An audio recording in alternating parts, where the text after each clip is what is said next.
just going to allow that dough to relax a little bit there. Put it down here. And I'm just going to remove my ham hocks here now. The ham hocks are cooked, and like I said before, they've been cooking for a couple of hours. So these are beautiful and soft. Nice and hot. A little too hot to handle, so we're just going to remove these here. Keeping the vegetables in the pot. And we're just going to keep the stock now we want to reduce down. So what we've done, we've cooked the hocks in the stock with the liquid, and again there's a recipe for you for this, in the liquid of 750 ml of dry white wine, which is going to give us that acidity. We've got the hocks in there, the 250 ml of chicken stock, we've added a bit of water to that as well. We've got those vegetables in. All of the gelatin that is required to set this jambon persillet, the ham in the parsley jelly, is in there. We just want to reduce that liquid down now to concentrate that flavour and to firmen up the gelatin that's in there. So then it will set into a nice tight jelly. The jambon persillet, once it's made, can be put into a mould, and once that's set, it can be turned out into a centrepiece of the table, which can be sliced. So we need a fairly firm jelly for that. So I'll just put these on the side over here, like I've got this bench. Put that on the side there. And then while we're doing that, we're going to go back to the duck pies. So like I said before, the dough that I prepared earlier, because that needs to relax and rest. This dough is a beautiful, stretchy, malleable dough, and you can just see I've got a couple of pieces that have been rolled out here. And it's a really forgiving dough. It's got a lot of stretch in it. And our mould we use here, and here is our duck pie mix. Now, like I said before, this is we're going to make a confit duck pie, and if you're looking for something for lunch today, we're selling confit duck pies over there today, beautiful and warm, so please come and find us.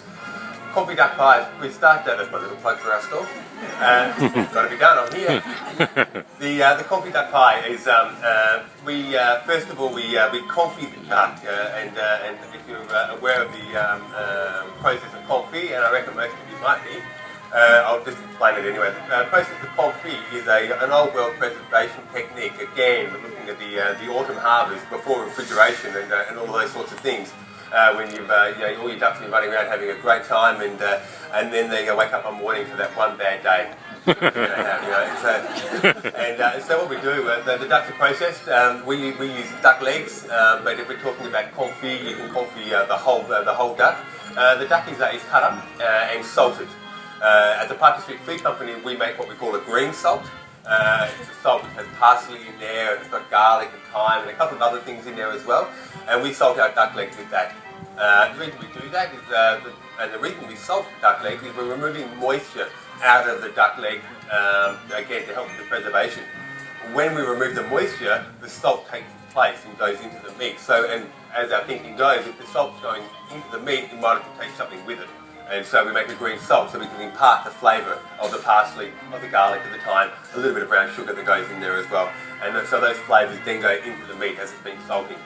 That salt is washed off, and then after it's washed off, the continuation of the confit is the duck legs are put into a pot, and we cover that with lard. Now we use duck lard for our duck legs. We cover that with lard, and that is slowly brought up to the boil, and it is just cooked at a very, very gentle heat, just ticking over.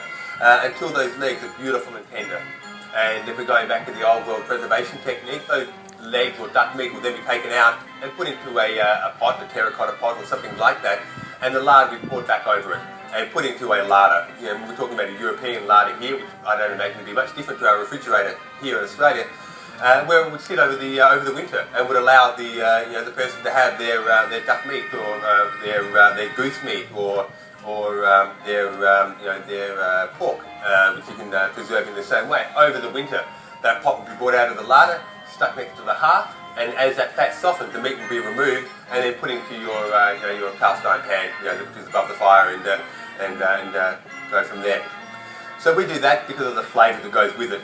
The confit duck legs is in there. We also add some celeriac, beautiful sweet vegetable, some potato in there as well. It's got some bacon, as always, some onions, garlic, bit of parsley, and those sorts of things that go with it as well. So what we're going to do here, in order to assemble our pies, is that we're just going to grab a little bit of flour here. We have our pastry, again, a really, really easy pastry to work with. And we're just going to start to line our terrines here. Sorry, our pie mould. in here like so.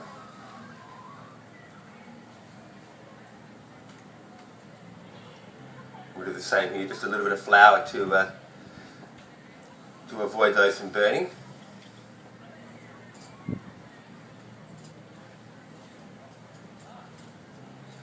And with that, I'll take a spoon out of here.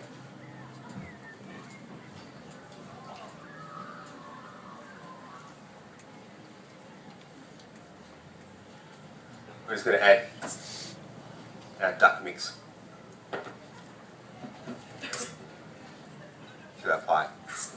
Again, the pastry here is a hot water crust, so this pastry, once it's cooked, can be reheated and eaten hot, but also eats beautifully cold. And the filling is designed that it can be eaten cold as well, seasoned beautifully, and it makes a great sort of picnicky sort of food. You know, and I guess the Piper Street Food Company, our philosophy that we abide by is that anything that we make, or any recipes that we're looking for, or any new ideas that come along, it has to fit into that picnic sort of umbrella, under that picnic umbrella. So it's, you know, charcuterie is that food that is transportable. You know, it can be taken anywhere you like. So in we go like so. Put it over there. And to this we just have a couple of discs we'll add to this.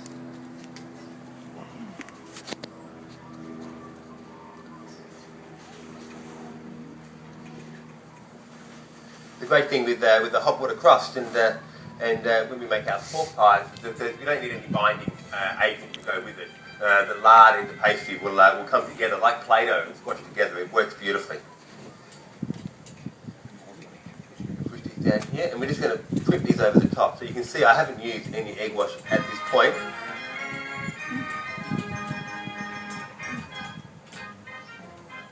We'll push these down.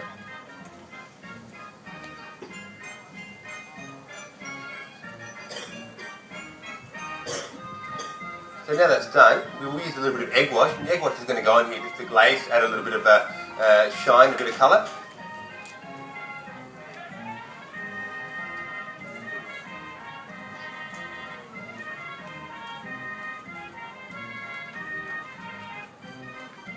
And then to that, and more so I don't forget what's in it, we have these beautiful little ducks that will then stick to the top of them as well, just to give it that sort of authentic feel, I feel.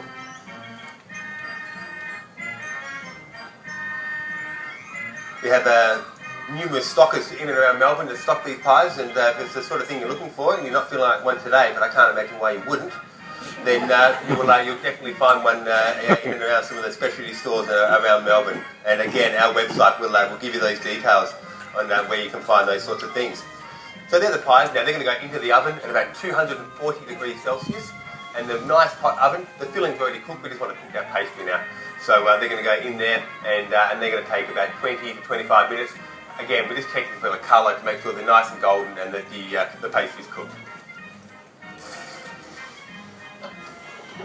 We'll see how we go. It's not the hottest oven there, but we'll see how we go with that.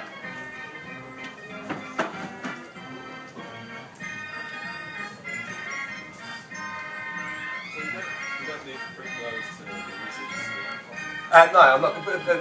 Yes, you can. Yes, you can. Absolutely, you can definitely put them to release the steam. The question is, do you need to put the pies to release the steam? Absolutely, you can. We're going to cook these fairly quickly, and so I anticipate we're going to cook that crust before the internal filling boils and releases that steam. That's the idea of it. Absolutely. So our ham hocks here. Our stock's coming down beautifully, as you can see. We've added that little bit of stock to it as well. We'll just go with this so we don't make a mess. We're going to quite simply, and one of the fun parts of the process here, we're going to start picking this meat. And this meat's going to be picked. We want to have pieces. We want chunks of meat in the jambon persillé. We want to be able to see the profile of the ham as we go through and feel that texture as we're eating it. So we're just going to go through and pick up these bits here. You'll get a little bit of the tendons and that sort of stuff, which are pretty beautifully cooked, and they can all go in there as well. We won't let those go to waste.